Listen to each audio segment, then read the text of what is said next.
The Galactic consensus vessel Harmonious Inquisitor hung in the silent void above Earth, a sleek teardrop of iridescent metal and soft, pulsing light. Below, the blue-green marble, so achingly vibrant, was now a patchwork of containment fields and consensus outposts. The official term was benevolent integration. Captain Zrick of the consensus, a being of elegant, chitinous limbs and large, compassionate eyes, preferred that term. It was cleaner than conquest, truer than subjugation. Humanity, for all its delightful chaos and puzzling resilience, was now under guidance. Their warlike tendencies, their furious individualism, was all being gently smoothed away for their own good, and for the peace of the galaxy. The last pocket of organized resistance, a ragged band calling itself the Last Growl, was holed up in the ruins of the old Nairobi National Park, using the skeletal remains of a wildlife research center as a base. Zurich observed them now through the ship's scrying array. They were so emotional. He could almost feel the heat of their anger through the sensors. The biocontainment field is holding, Captain, chimed his first. A willowy botanist named Lyra.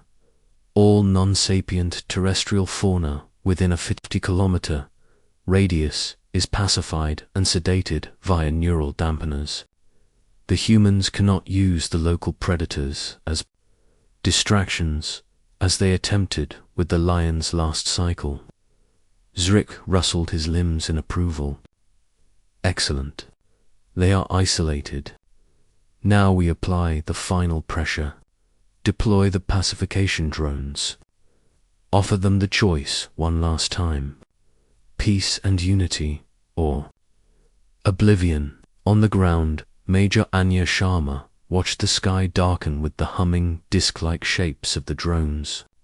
Her uniform was stained with dirt and soot, her eyes hard as flint. Around her, 24 men and women checked their scavenged and jury-rigged weapons. Hope was a scarce resource, running lower than ammo. They're coming for the final push, she said, her voice gravelly. They want us docile. They want us to forget who we are, to stop fighting. A young soldier, Kip, gestured desperately toward the overgrown, fenced-off enclosure behind the ruined research lab. The zoologists said the dampeners affect anything with a complex nervous system, right? Everything's asleep or docile. But what about her? They never put her in the main exhibits. She was for the stress response study. They said her brain chemistry is different. Anya followed his gaze. The sign on the rusted fence was faded but readable. Mellivora capenses. Extreme caution. Below it, scrawled in peeling paint by some long-dead keeper, the honey badger don't care.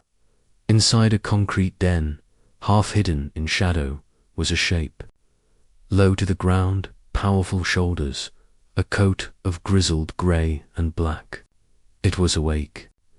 Its small, dark eyes, glittering with a primordial and unnerving intelligence, watched them. It wasn't sedated. It wasn't pacified. It just was. That's a 30-pound mustelid Kip on your side. Not a tank, but the dampeners, Kip insisted. Before he could finish, the first wave of pacification drones descended. Beams of soft, golden energy lanced out, not to destroy, but to enfold, to soothe, to erase aggression. Where they touched, humans dropped their weapons, their faces going slack, a blissful smile replacing snarls of defiance. It was a terrible, peaceful silence. Anya dove for cover, the beams searing the air where she'd stood. She scrambled backwards, toward the only cover left, the honey badger's enclosure.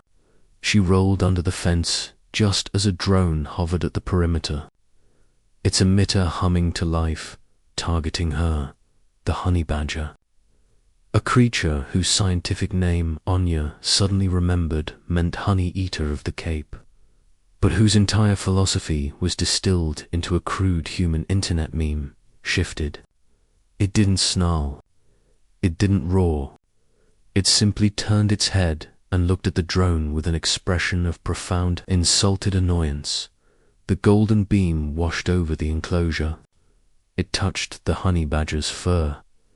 The badger blinked. It shook itself, as if dislodging a mildly irritating fly. Then it stood up.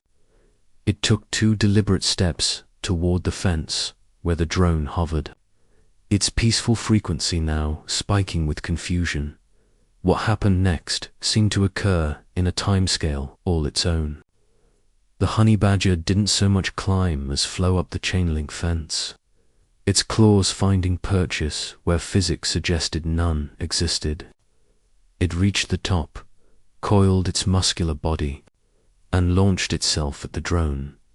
The drone, designed to handle panicked humans or charging megafauna, was not programmed for a ballistic bundle of pure, concentrated spite. The badger latched onto its smooth hull with claws that could dig through tortoiseshell. It bit the main emitter. There was a crunch of composite materials, a shower of sparks, and the drone spun erratically before crashing to the ground.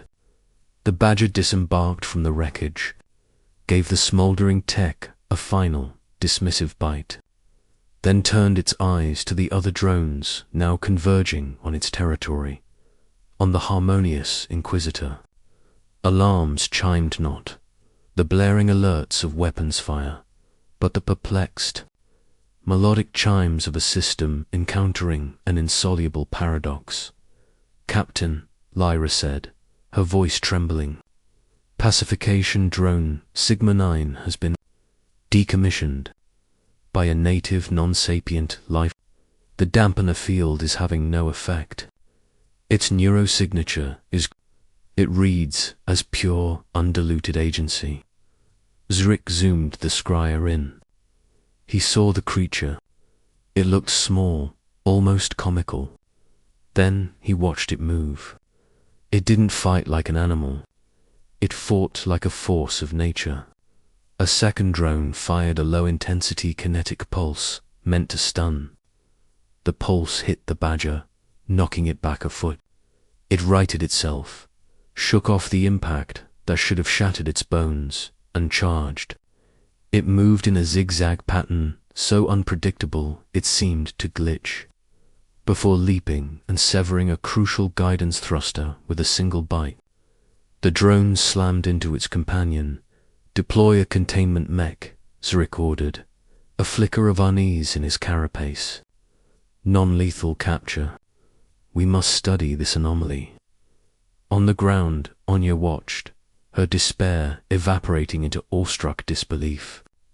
The honey badger was now a blur of grizzled fur and fury. A 12-foot-tall bipedal mech, designed for gentle restraint, reached down with padded pincers. The badger evaded the grasp, shot up its leg, and methodically shredded the hydraulic lines at its knee joint with claws like scalpels. The mech stumbled, one leg dead. The badger, seeming to understand machinery on an instinctual level, found the access panel on its back and bit through the power coupling. The mech powered down with a sad whir. The consensus forces were in disarray. Their technology was based on predictable responses: fight, flight, or submission. This was none of those. This was a creature that, when confronted with an obstacle, had only one setting: remove. It didn't care about odds, size, or its own well-being. A plasma rifle shot grazed its flank, singeing the fur and skin. It barely flinched. It turned, located the shooter, and with a terrifying single-mindedness, charged through the line of drones, ignoring the beams and pulses, to bite the alien soldier on the ankle. The shriek of pain was unmodulated, pure shock. The badger took a moment to lick at its wound. A defiant gesture, then looked right at Anya. Their eyes met. In those dark, glittering pools, Anya didn't see animal cunning. She saw a recognition, a choice.